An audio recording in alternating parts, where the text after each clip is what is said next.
Whoa. Whoa. It's the illusion reporting from somewhere on spaceship Earth. It's Sober Wednesdays. Sober Wednesdays. It's full moon tonight. Sober Wednesday, full moon. Full moon, Sober Wednesday. Are we fired up? Are we fired up? Well, this is, as we know, this is the live stream dedicated to those who suffer. Hello, Jane.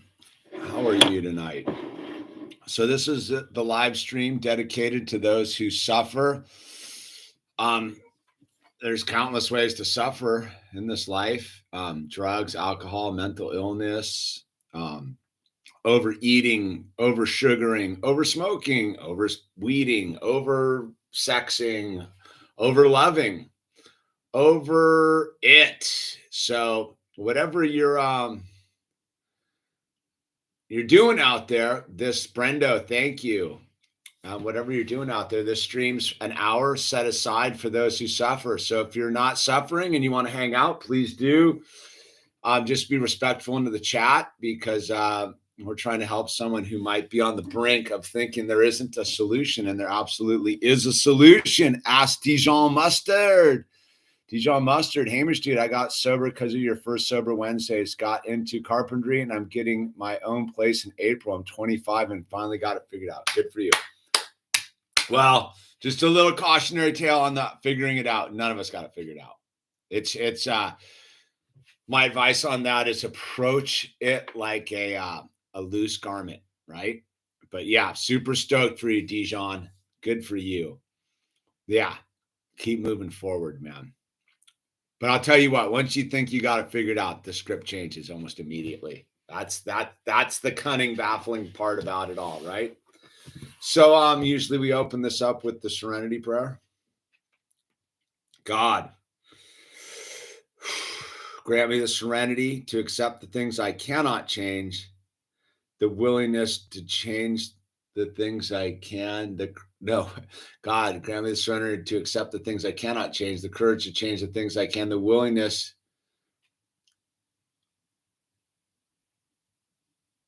God, grant me the serenity to accept the things I cannot change, the courage to change the things I can't, and the willingness to know the difference. The willingness to know the difference. I forgot the prayer. God, grant me the serenity to accept the things I cannot change, the courage to change the things I can, and the willingness to know the difference. All right, there we go. We're clicked in. Deja, well, the first major storm of my life is calming down, to put it. I get it. Yeah, getting through your first storm's rad, dude. That's the good stuff.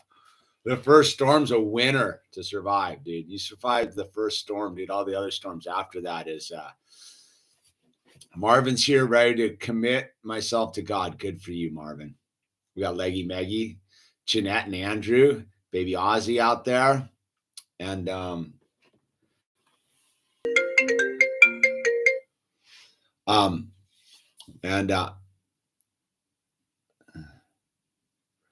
I'm not sure my executive memory function will ever remember the prayer, but I keep working on it. Yep, I get it. So we did the Serenity Prayer, and then we read chapter 5 of the big book of Alcoholics Anonymous on page 58 to 60. This live stream is not associated or affiliated with AA in any way, shape, or form.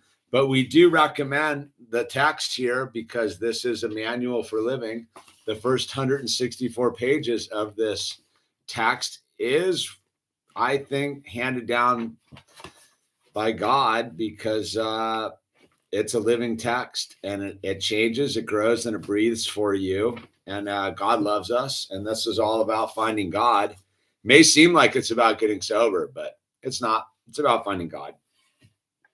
That's my take on it. Personally, from my own experience, that's what it is.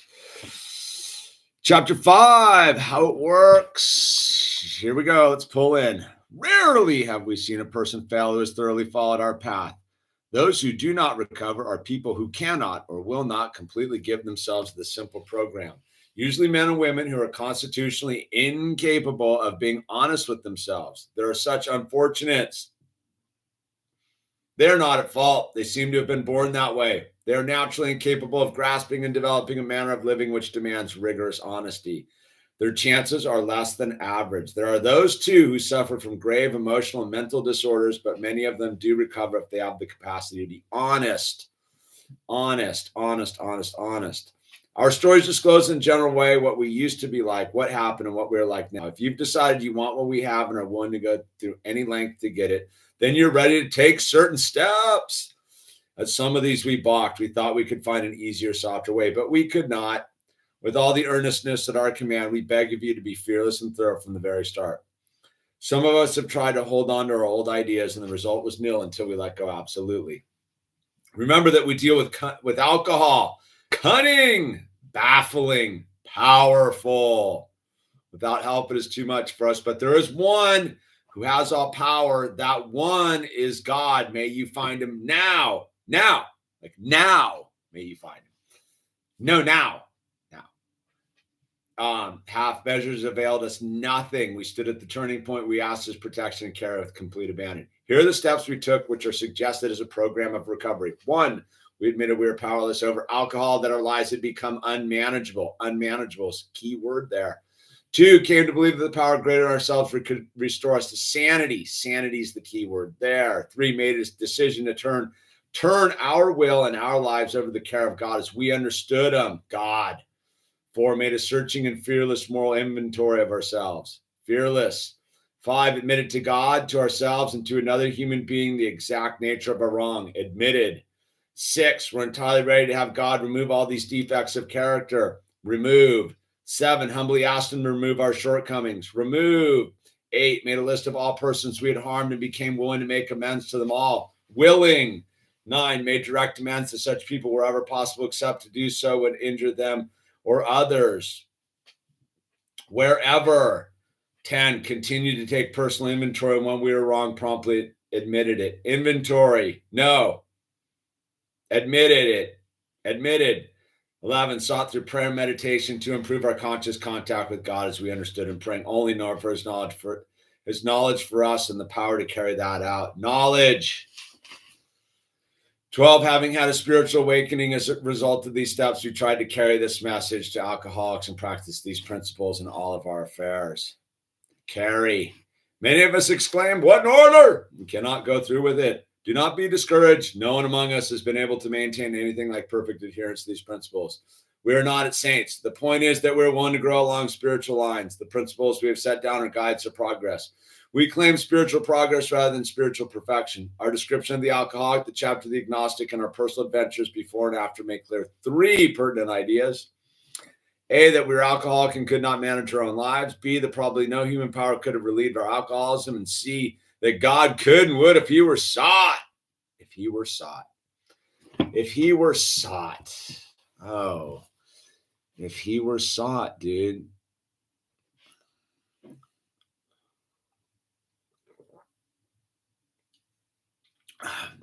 Is Channel Street back online now, finally? Heck yeah. Anyway, that's a talk for a different day. Sober Wednesday is the only stream where we keep to the topic of suffering and sobriety. Yeah, that's it. Sober Wednesday. So here we are, man. Sober Wednesdays. Ah, man, the gratitude to be sober today, right? Full moon. Life's fully chaotic. The world's mad. It's like anyone else. Finances and cars and children and what's for dinner and all of it, right? And I'll take that, dude. I'll take that because it's funny. I dealt with, when was it? What, Friday? When was that? Friday night last week? Was it Friday night last week? So Friday night last week, where is it? Let's see when this was. Friday night last week. So Friday night last week, I got involved. Someone I knew went off the deep end, and someone who knew them called me, and I was like, all right, man, I'm in. So, we have all the connections and resources. So I rigged this dude this dude was on a bender, and he was sitting in the emergency room over here, like the Los Robles emergency room in Thousand Oaks. So I'm like, all right, man, give me this dude's number. I'm going to call him up. There was a bed for him at a detox up in Santa Barbara. The whole thing, right?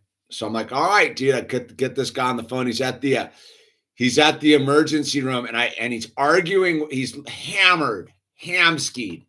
He's arguing with the nurse. He puts the phone down. I can hear him arguing with the nurse about, I need some benzos. I need some benzos. I'm like, hey, I won't say his name. Unsober guy. Hey, unsober guy. Hey, unsober guy. Pick up the phone, but he's busy arguing with the nurse. And they're like, we're not giving you any benzos. And due to the coof and whatever, they weren't letting him in. So I get this guy back on. I'm like, hang up on him to get the phone to ring again. I call him back. I'm like, look, man. I go, dude, I got it all dialed in. I just need you to not make any trouble for a minute, right? He's like, all right, dude. I go, look, I'm going to be picking you up in 30 minutes from the emergency room. I'm going to book you a hotel room down the street from my house. We're getting up in the morning. We're driving to Santa Barbara to get you checked in, dude. So I've been on the phone with the dude's dad, his landlord, all sorts of people. And this guy's on a bender, dude. The dad's like, I'm done with him. I've resigned my fact to this dude might die. He might kill himself. I don't know. This is his last chance. This is like an adult. Like, I think of myself as a kid. I'm 52, dude. This dude's probably 35, dude. Seems like he could appear to be more of an adult than me, but he's not. He's and he's got all the resources and stuff and the whole thing, but he's off the charts. And I know him from sobriety, from the fellowship, right? And so I got him on the phone. I go and I got it all dialed up. So I go and I pick this dude up, and I'm like, what's going on, dude? I need you to be cool, dude. He's like, all right, man. Hammered. He's like, she dumped me. I go, yeah, she dumped you. Look at you. Look at you. Look at you. Of course she dumped you, bro. I go, don't you dare cry right now, dude. Because you got to understand, as I'm hard boiled when it comes to this thing. I got no mercy for you, dude. Like, if you wind up in my spider web, dude, I will not soft pedal at all. I go, don't you dare cry in my car about some chick, bro. You're hammered. You're out of your mind. We're getting you. So we're taking you to rehab tomorrow to detox you, dude. This dude's like a real drinker, right? And so I get him in the car and we pull up so I booked him a hotel room, dude. He'd given me his credit card number and I booked a hotel room, but they're like, so I go, this is how we played it. This is how we set it up with the hotel room. Your fiance dumped you. You can't come to the desk. I'm checking you in. You need to just be cool. He's like, all right, dude. So we're pulling into the hotel room. I go, all right, man, I need your credit card. I need to show him the credit card. He's like, you got my wallet, right? I go, no. Where's your wallet? He's like, oh, someone has this. Dude has it. I go, get that guy on the phone, right? And gets the guy on the phone, and he starts. I go, let me talk to this dude. Hey, I got your buddy here. I need the wallet, dude. I need to get him checked into the hotel room, dude. Guy's like, I don't know. This guy's been super manipulative, and I got to check. I go, no, I've been on the phone with his dad. I've been on the phone with all the people. I just need his credit. I just need the wallet so I can check. I need the wallet to get this dude into rehab, dude. I'm going to have to call you back. I go, all right, man. And so this dude ghosts us, dude. And I go, all right. I don't play this game. I go, dude, it's just not my problem anymore. Where am I dropping you off? So I drop him off at at his house, right, that he rents. But the dude who got a hold of me first was his landlord. Like, you can't come. I go, dude, it's his house. He's whatever. Dude, I'm not getting involved. Drop this dude off.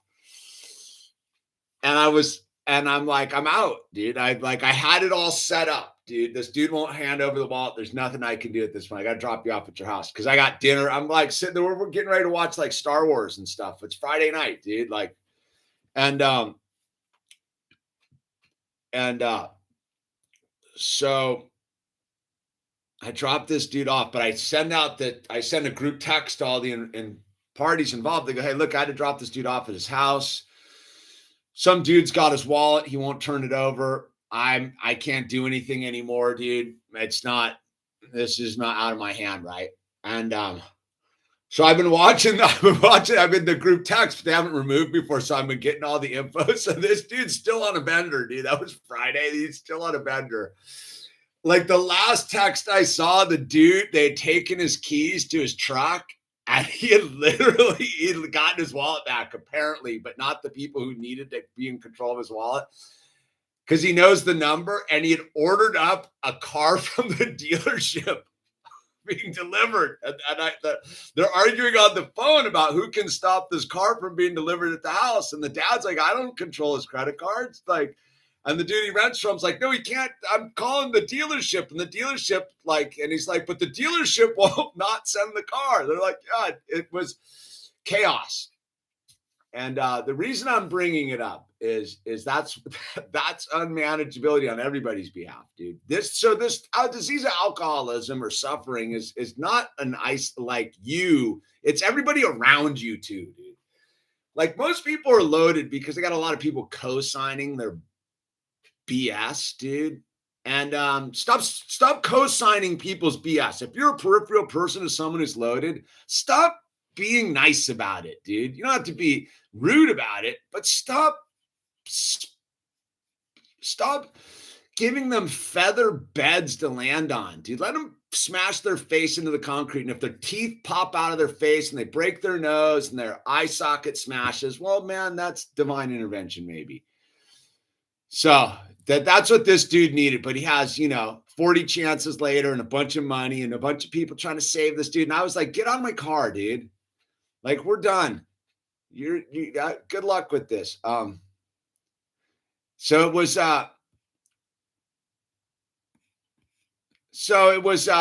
an interesting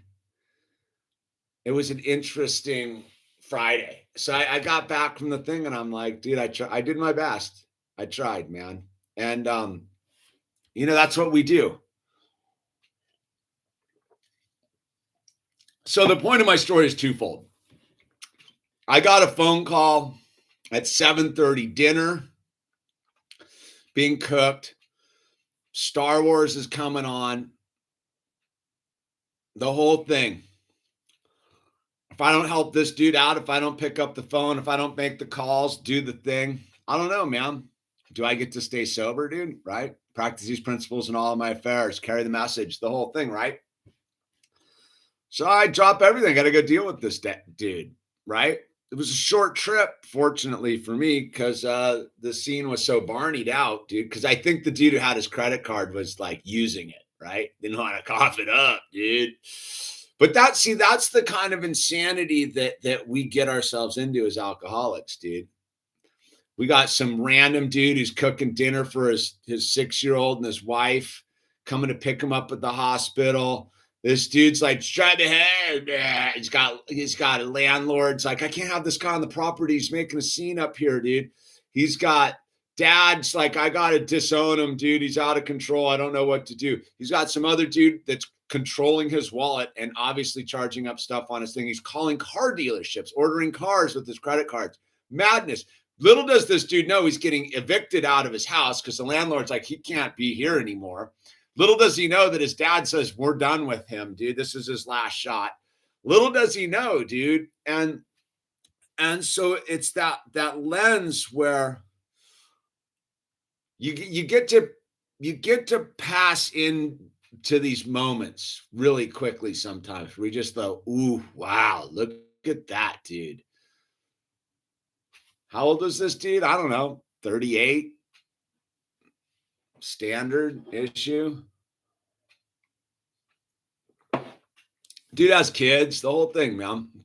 Alcoholism don't care. Drug addiction don't care. Addiction doesn't care, man. He didn't get a wake-up call, dude. He's been doing this thing for years and years. The problem is that I will tell you this. A true friend will tell you to pull it together, dude. A true friend will tell you to pull it together. A cosigner isn't your friend, dude. Cosigners are weak. And if you're a family member, man, you got to toughen up, dude. You got to go get some Al-Anon, get your black belt in Al-Anon or whatever it is, dude. But stop trying to prevent people from falling on their face. I get it. It's probably pretty tough if it's your kids, but I don't know, dude. I seen more parents inadvertently kill their children in sobriety than you would believe, dude. Because the parents don't know how to just say no, dude. Just say no. Just stop writing checks. Stop giving them rehabs. Look, I'll tell you what. It's I talked about it the other week, right? Is slapping your bro around, that's retarded. The big hard R. I think that's how we're supposed to do it. Sorry for all the developmentally disabled out there. I did not mean to slander you, referring to someone else's activities, dude. Hard R-ings, that's a hard R move, dude. You don't need to slap anyone around, dude. Just let them slap themselves around, dude. Maybe. Well, that's good. Enabling's a drug too, dude. Well, that's the thing, as you find out in this deal, is drug, alcohol addiction in general is a family disease, dude. It's just not the idiot who's running around out of control. It's all the other people that have co-signed it for so long, dude. It's all the other people that have said, who've covered it up, who've hidden it. And you know, it really is like, look, I'll tell you this. I've on mental illness, I had to testify against one of my best friends, though he wouldn't say that about me anymore. I had to testify at a trial, dude, about real stuff, dude, as far as mental health, because, children were involved and whatnot. And, I was the only one of his friends that actually stood up and told the truth. Right. And I knew the minute I told the truth that I was losing my bro, right? And that dude wasn't gonna consider me a friend anymore. And this dude, I looked up to this dude too. But someone needed to say the truth, right? Because the thing that I know is whatever happens to that dude moving forward, or whatever kind of chaos he causes or mess he makes, I stood before God, before a judge, before him, before all of his other people, and told the truth, man. And that's what it's a program of thorough honesty, dude. And it's about being thoroughly honest with yourself. And that's why it is this isn't easy, dude. This whole thing, especially with people or addiction, is sometimes you gotta fold up the tent and walk away, man. And be cool with it. And be like, all right, but it can't be about you, right? The reason you're folding up the tent isn't because of you. It's because that's what they need. People need people to abandon them. I'm telling you, dude. If you truly understand alcoholism and drug addiction, you've abandoned ship long ago. The people that are trying to oh my God, if you just do this, I'll give you another chance. They're not. You don't care. You're just using them, dude. I don't think that people truly understand the drug addicted alcoholic mind. The person that you're trying to save isn't the person you're dealing with, dude. Yeah, the person you're trying to save is stuck inside of there somewhere, dude. Inside of them, that person that you know and love is in there. But the person that is the alcoholic drug addict is not that person. They're an entirely different beast that's taken over the body form shape of the person you love, dude. And they're running amok, dude. And so you think that you're fixing the person you love, by helping the person that's taken over their body, essentially, dude. And that person that's taken over their body, it just needs fuel, dude. And stop giving them fuel, dude. Is my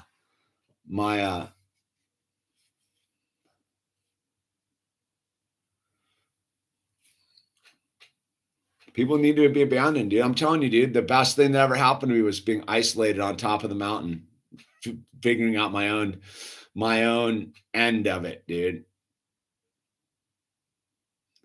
Pat, when my mom was a child of alcoholism, her father battled 35 years of it. He is still alive, but his health is slowly declining.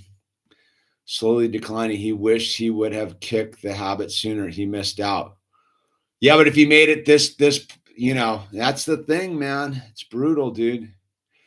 You're the sir, man. You're the man. The advice is timeless. Sorry to go off track, but I need you to rank.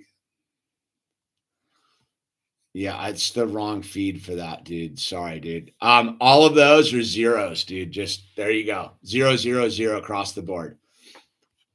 And hello. Jesus was on the mountain being tempted by the devil. By going solo, losing friends and family is the best, hardest thing I've ever had. Yeah, dude. It really is. That's how you grow, dude. The co-signers are brutal, dude. I saw my friend from Queens' father slowly die. Would come and drink with. I used to work for IBM. Then he went. Yeah, but that's the standard thing, man. Is I think that one of the misunderstandings that people truly have about it is you're not actually not dealing with okay. So it's like this, right? So you have someone in your life, right? Father, mother, son, daughter, friend, cousin, brother, aunt, uncle, whatever they are, right? And you know them, whatever. And then all of a sudden, not all of a sudden, but they're loaded, and you're like, this is out of control, dude. Like, I need to help this person, and I need to do this. This needs to stop. I need to help them get from out of this situation. But you're talking to the loaded person by envisioning the person that you know. And you're wondering why the loaded person doesn't understand a word you're saying, because you're not talking to them. That's what I mean. Like the person you're like, dude, don't you get it? You should just this and that. That's the person that's hidden inside. The loaded person, the person that's actively using on drugs and alcohol, you don't know how to communicate with them. That's why like a stranger is probably the best help they can get. Why do you think like the dudes who got me sober? So the two dudes who got me sober, David and Joe, front of the liquor store, right?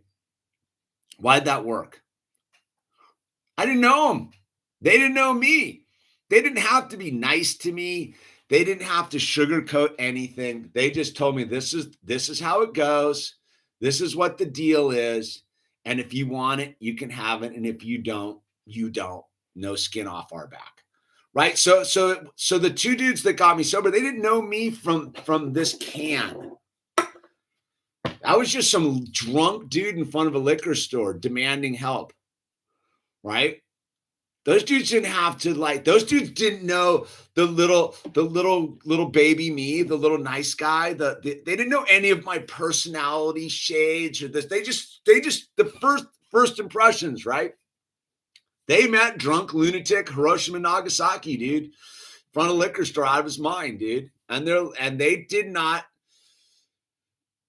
That's why you need like the tribe of randoms to like kind of help you get sober. Because if it's your people that know and love you, they're dangerous in the sense of they don't know how to communicate with you, dude. And they might not even know what to tell you, dude. It's that whole thing. It's like, why do you think like when the interventions happen, dude, like, right, when they do like the intervention and the whole thing in a group, like, it's like the mom, the dad, the brother, the wife, the husband, the children, whatever, and then some random people that are the interventionists and whatever. who do you think the loaded person ends up listening to the most? The random person that's just straight cutting to the truth. You're going to die if you continue to do this. Forget about these other people here. They can't save you. Are you going to make a decision not to die? And they might go, yeah, I want to die, dude. And they go, well, that's a pretty, now look at these people and tell them that, dude. So they can get a free pass out of here, dude. You know what I mean? So it's that thing where like people, and I think that's one of the things that's hard for adjacent people to understand is your love is actually the barrier to giving them the truth they need to hear. Because nobody really wants to tell somebody what they got to tell them if they know them, right? Because most people don't have that skill set, dude. And I think it takes a certain amount of people dying that you know before you really understand. Like you can't BS around it. You need to be like hard boiled about it. And that's the way it is. Is like if the people that I was getting sobered with hadn't straight told me that like that this is the warrior's path, right? And if you don't take the warrior's path, then you're a pussy, dude, right? And that's what it is, dude. Like if you don't want to get sober, it's because you don't really want to face it. And I got it. Addiction's brutal, but the reason that it's brutal is because you're soft. And you're like, oh my God, I can't do this. I can't face myself because you think it's about the drugs, dude. It's not. It's not about the drugs. It's not about the alcohol. It's not about the cheesecakes or the women or the casino. That's not what this is. You see, the real work comes. You got a more lighthearted, less advice drive stream. What?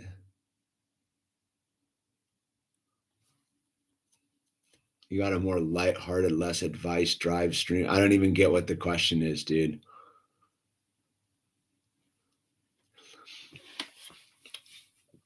I don't even know what I don't even get the question. You got a more lighthearted advice. You don't like it? Here, let me just help you out, dude. Are you complaining? Let me handle this, dude. What does that mean? What does that mean, sir, man? Less advice-driven stream. What do you need? What do you want, dude?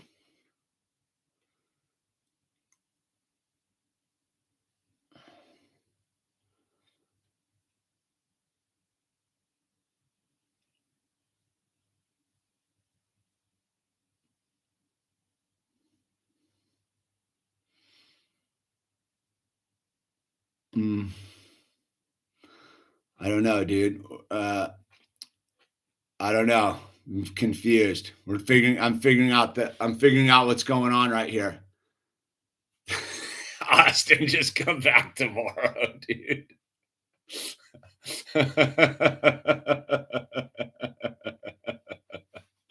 I have so much trouble with motivation when sober. To get where I get really upset not being productive is brutal and makes me depressed. Your streams are generally targeted towards people working through stuff. Yeah. Okay. Yeah. Dude, there's plenty of gaming channels, dude. It's Sober Wednesday, dude. That's what we do. I'm winging it, dude. I'm winging it, dude. How about that, dude? Yeah, aren't we all? Yeah, we're all winging it, dude. This is just free fire, dude. We're just providing a place for those who suffer. Oh, I don't skank hut. Like, I don't know. I wouldn't even get involved here, dude. I like the deep stuff, but the room to talk about. Yeah, dude. Go. Tracy Tuckett, good man. Appreciate what you're doing. I appreciate Trace Tuckett. Thank you for the fire. Yeah, I don't really do that, dude. Life's pretty serious, bro. You want to talk about goofy stuff, dude? It ain't tonight, man. Maybe you should just go put that 311 on. Just I flushed my drugs down the toilet last night. Good for you. Well, but what did you do to roadkill? All right, so that's a standard reaction. Poured out the booze, flushed my drugs last night. But what did you do today for yourself, roadkill?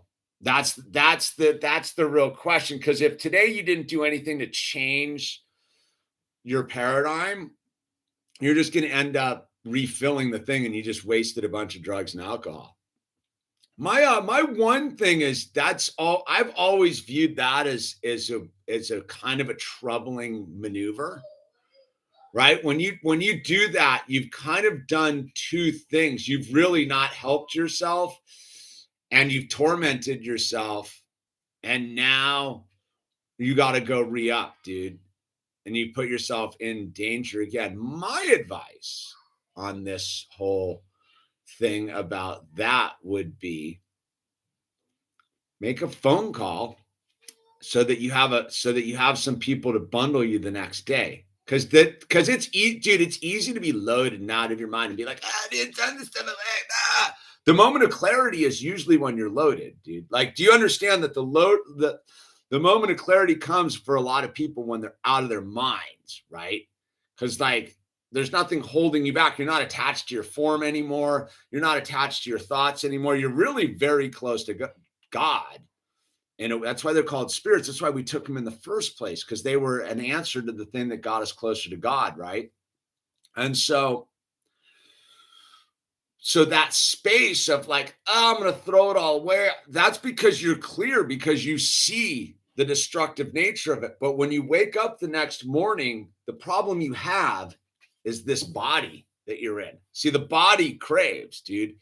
The body's what, and then the mind just jumps right on the train. It's like, dude, what are we doing? And then you're in this thing where what you need to do is get with another person, right? You got to like, so great. I get through the drugs away. It's like me. So when I run into those guys in front of the liquor store, right?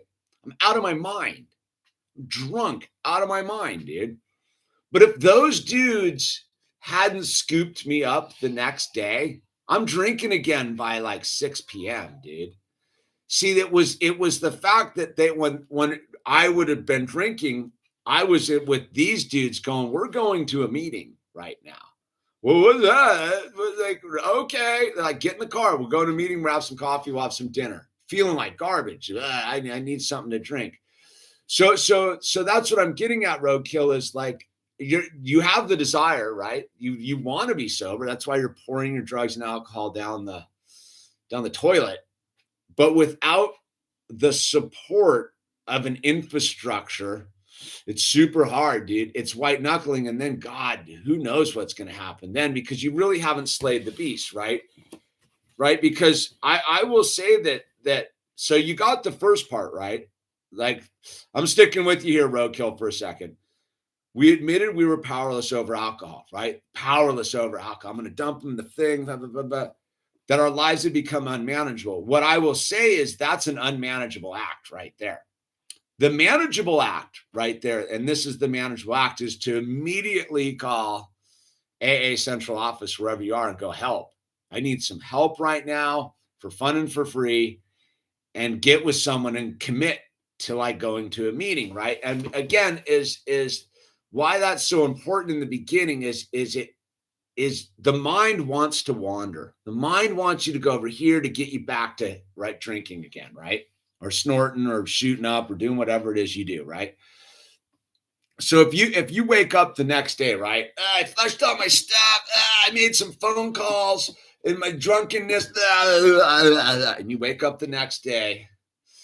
You're like, oh, what happened last night? I threw away all my drugs, my alcohol and stuff. Geez, I really want to get sober. But you got nowhere to go with that momentum, right? You just wake up and you're like, well, it's I got to go to work. I got to go surfing, skating, doing whatever I'm doing. Yeah, you might get it. You might make it through most of the day. And then at some point, your mind's like, dude, what's the point of this? This sucks. And it does. Trust me, that first phase of sobriety blows, bro. Life without the medicine? Are you kidding me? Are you kidding me? Life without the medicine, man. Yeah, no worries, sir, man. Sir, man, all good, dude. It's all good. And I don't want to go to meetings. Well, then you're gonna suffer, dude. I want to drink, dude. See, that's how it works, dude. If it's all about what you want to do, just go drink. It's obvious that because it can't be about what you want to do. If you're an alcoholic like I am, drug addict like I am, it's not about what I want to do. What I want to do right now, right now. I mean, I don't because I'm like sober God. I'm doing a sober Wednesday, but like if it was like I'm doing this because I don't want to do what I want to do. I want to do giant rails of cocaine and get weird, dude. Like that's what I want to do. Like left to my own devices, right? But I know that the reason I don't do that isn't because I don't want to do it. It's because I want to do it. So I do these things to know that in spite of what I want to do, it's not what I should do. In fact, it's not anything that I want to participate in. That doesn't. So if it's about what I want to do, I won't do anything, dude. Blow it all up, dude. That was how I got sober because I didn't listen to myself. I had a gnarly ex hockey player and my friend David and the little tribe of people and those sober punkers and stuff going, so what do you want to do? No, you're coming with us. We're going to a meeting. Sit there and STF you and get a commitment and read the book and stop doing what you want to do. How about you go help that dude over there? How about you go help that person over there? But I don't want. How about you raise your hand and go? Oh, I'm an alcoholic. I don't want everything in early sobrieties. I didn't want to do any of it, dude. Zero. I didn't want to do zero of it. But I also didn't want to go live my miserable life on top of the mountain in an abandoned swimming pool either. Well, I will give the chance to the stuff I don't want to do versus the other stuff I don't want to do. And I'll tell you what, dude, I don't know how people get sober without a network, man. I get how you can stay sober, kind of doing it different ways and doing your thing. But in the beginning, man, that first year, dude, I don't think that I cleared. Look, I understand that I only got a daily reprieve. We'll put that out there. I only get to stay sober today, right? But I say I wasn't free and clear of the actual like madness of falling back into drugs and alcohol for the first. I think my big test was Chile. So 6 years, 5, 6 years. Dude, the first 3 years, if I hadn't had a solid sober network, I would have got loaded. The lonely years, year 2, when I'm sitting on my stoop, like finishing up my American spirits, like, oh God, why am I so lonely? Oh God, why would you want me to be lonely? And that year 2 and 3, learning to love myself, learning to know who I am. I couldn't have done that by myself. I didn't want to learn who I was. Are you kidding me? What? That dude and the dude in the mirror, the angry dude with nuclear warhead shooting out of the side of his temples, dude, that guy. The broken, failed surfer's dream guy, that guy. Like, I got to go stare at him in the mirror every day. Like, yeah. What are you going to do about it? Well, I don't know. What am I going to do? I want to run from him. No, you're not going to run. You're going to look at him, dude. And so that's what I'm saying is like, sobriety isn't about not doing drugs and alcohol. You do get that, right? Like if I can convey any one thought or concept to you that sobriety isn't about the drugs and the alcohol and the cheesecakes and the people you're banging. Sobriety is about the relationship with God. Sobriety is turning your will and your life over to the care of God as you understand him, right? And if you truly want to have a relationship with God, you got to give God all your garbage that you don't want to look at and be like, here, God, here's the garbage I don't want to look at. And God's like, I got you. Now let's work on your character defects and your stuff. And then how about you go and clean up some of the wreckage of your past. And then let's go help some people. Let's get in the business of saving lives, man. And that's what I mean is like, you don't get the glory of having a purpose-driven life if you're doing it sobriety without a tribe. I don't know how you do it. Trust me, yeah, dude, like knowing exactly what to do on Friday night at 7:30, dude, with some loaded dude in the emergency room. Like, yeah, let's go. Let's save the life, dude. And then it just became one of those. It's like, all right, this is my life to save tonight. I'm handing off the football, right? But I showed up because that dude, looking at that dude come stumbling out of an emergency room, and I go, well, let's see, dude, I could be that guy by himself, crying because the chick dumped me, man. That the illusion sitting in the driver's seat going, don't you dare cry in my car about some dumb chick, dude. Like, no, right?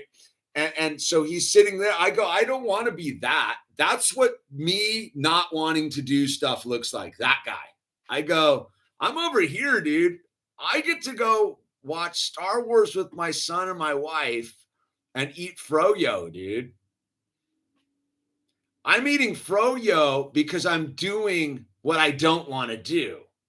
You get what I'm saying? I don't want to be in a car helping this donkey. But I know if I don't help this donkey, I don't get to stay at home and eat froyo and watch Star Wars, dude, right? That's the alcoholic dilemma. In order to do the things I want to do as an alcoholic drug addict, I have to do the first things. I have to do all the stuff I don't want to do. I don't want to commitment. I don't want to hand out books at some meeting. I don't want to sponsor people. I don't want to do the steps. I don't want to call my sponsor. I don't want to make I don't want to make a fearless and searching moral inventory of myself. God, I don't want to admit to God the nature of my problems. I don't want to do any of this stuff. I don't want to make my bed. I don't want to show up for work.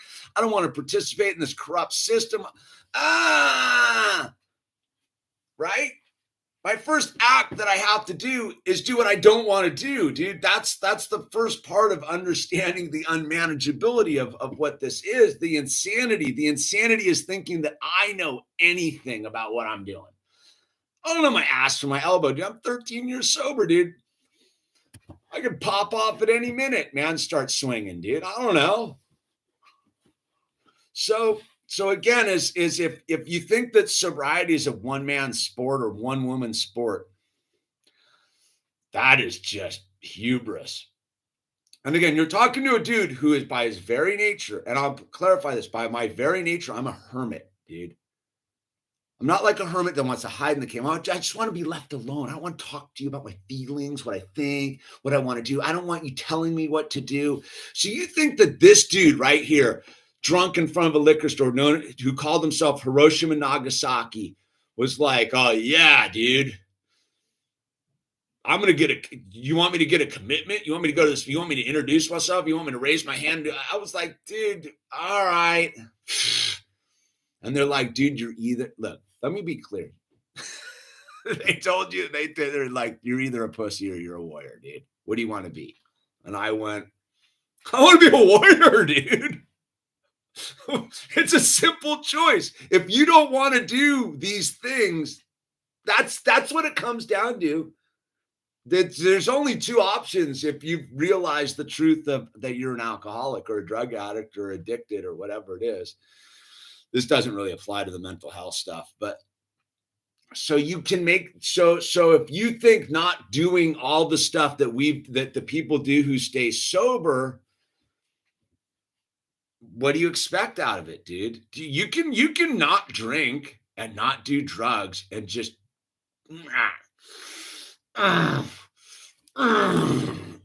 white knuckle it all the way to the end and never figure out the truth. Never figure out that there is one who has all power. That one is God. You know what I'm saying? So like, I really do get it that everyone thinks that it's like, I don't. I do a lot of blow. I do like to drink a lot of alcohol. I do like to do all sorts of things that are bad for me. What I don't want to do, I don't want to have to be like at the thing and be like, oh God, it's sober Wednesday. You think I wanted to do this tonight? Like if it was about what I wanted to do, I was like, it's 6:30, dude. Like, I got to do I was like, oh, I missed it. And I was like, no, flip it on at 7, dude. Because it's not about what I want to do, dude. It's not at all about what I want to do. Because what I want to do,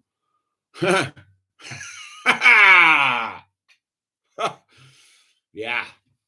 And so, but then my perception about those wants have changed, dude. Like ultimately, I just want to be a dad and chill and go for a gnarly. We went for a gnarly mountain bike ride today, right? I pulled Al to the top of a mountain today, dude, on the tow rope, dude. Sober dudes do that, dude. Man, maybe loaded dudes do that too. I don't know. I don't know. All I know, dude, is I didn't get here by isolating myself. The only way that I've made it this far into the game now, 13, dude, go watch the early YouTube videos, dude. Dude, it's all right there. That stuff's raw, dude. Raw dog early YouTube videos. That's a dude just getting sober, just finding his way, dude. No children, no nothing, just meetings, dude. Just meetings, bro. Just meetings and being of service, dude. That's all I did in the beginning, right? And that being of service changes, dude. That's why I ran for city council. I was like, I'll be of service to my community. That's why we do these things. I try to be of service to my wife, my son, my neighborhood, my community, dude, right? Workaholics. Yeah, dude. That was fun, dude. Yeah, dude, it's that you got it, roadkill. Make some calls, man. Call, like, seriously, roadkill. Just call central office wherever you are. And there's some different version of me out there that's like stoked. And then you're hanging out and you're eating coffee and having too much ice cream and like running amok, dude, at 2:00 in the morning. Trust me, dude, like it was fun, dude. Like it doesn't seem fun. I look back on it, I'm like, oh my God, that was like good times, dude. The punk rock and the late night at the diners and all the dumb stuff you do because you're sober and you don't know what to do. You just know you can't sleep and you're like, what are we doing? And they're like, I don't know. Let's go smoke cigarettes and like drink coffee till 4 a.m. Ah! Whoa.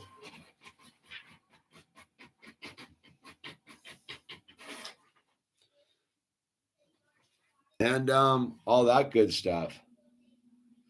Would you be sober without a wife? I wouldn't have a wife and kids if I wasn't sober. How about that? The only reason I have a wife and kids is because I am sober. They can't keep me sober, dude. Like, be very clear, dude. It's not them that keeps me sober, dude. It's this that keeps me sober, dude. That's the way it works. If you think that your wife and your children will keep you sober, you'll drink or snort or whatever it is you do. No, it's being of service. It's reaching out into the rest of the world and going, no, I'm here. It's because I showed up at the emergency room at 7:30 on a Friday night when I didn't want to do that. That's how I have a wife and kids. It's gotten the sobriety will get you all that, but that won't let you stay sober. Like, do you get it? Like, you can get sober and then get the dream, but the dream won't keep you sober. What most people do is they get sober, they get the package, the wife, the kids, the house, the car, whatever it is. They get the package, and then they forget to take care of their sobriety, and then they destroy that. So again, it's if you look at my videos from 2018 when I got the beard going and all that stuff, that's a dude who's not taking care of himself, man. That's a dude who almost loses all of it, dude. And so yeah, don't think that getting what you want will keep you sober. If you want to keep what you got to be like more of service ultimately. Like, that's sort of the way it works, dude.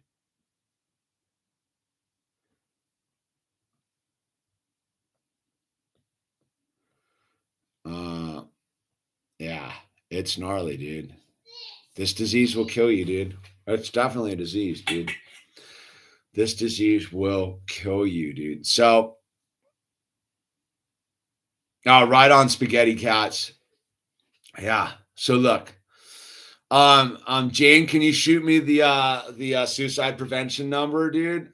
I'm gonna wrap it up. It's 8 o'clock. We got off a little bit late, but I got to do what I got to do here and give the children vitamins and brush teeth and do the things that are the reward for maintaining sobriety, man. All right, this is for anyone who is contemplating suicide tonight, or someone who's contemplating suicide, please give them the 1-800-273-8255. That's the National Suicide Prevention Lifeline, 1-800-273-8255.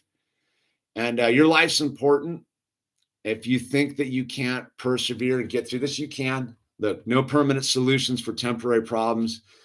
I can say that I've been there. I can say that I've been on the brink. And I've gotten through all of those dark, lonely, horrible, life-ending moments and made it to the next day and watched the sunrise and realized it was okay. And I almost missed the boat. So please, if you're in that kind of a deep mental state, call 1-800-273-8255. That's suicide prevention line. There'll be someone on the other end who knows exactly what you're going through, will help you and get you the resources you need. Okay. And if you're in the United States of America, in the continental, I can only speak for the US, you can type in basically your town, AA, type in, I don't know, Little Rock, Arkansas, AA central office, dude. And you'll get a numbers that it will come up and there'll be someone at the other end who's like me, or there'll be a list of meetings. You just go to the meeting, raise your hand and go, I'm so-and-so, I'm an alcoholic, I need help. You will get help. Squeaky wheel gets the grease. The one thing I know for sure at this stage of the game is not picking up the phone and asking for help, and not asking for help in general. Well, you won't get any better. The first thing you must do to get better is ask for help. So please, we need you. Your life's important. We're all in this together, man. And so lean in on someone if you're suffering, dude. And here, will Truth Lover sent us a 1 Peter 5:10. And after you have suffered a little while, the God of all grace, who has called you to his eternal glory in Christ, will himself restore, confirm, strengthen, and establish you. Thank you, Truth Lover. That's beautiful, man. That is a beautiful right there. And after you have suffered a little while, the God of all grace, who has called you to his eternal glory in Christ, will himself restore, confirm, strengthen, and establish you. It's a beauty right there. So with that said, I will lead us out on the Serenity Prayer, and we'll go from there. God, grant me the serenity to accept the things we cannot change, the courage to change the things we can, and the wisdom to know the difference. Amen. Thank you for being out there and keeping me sober tonight. Good night and God bless.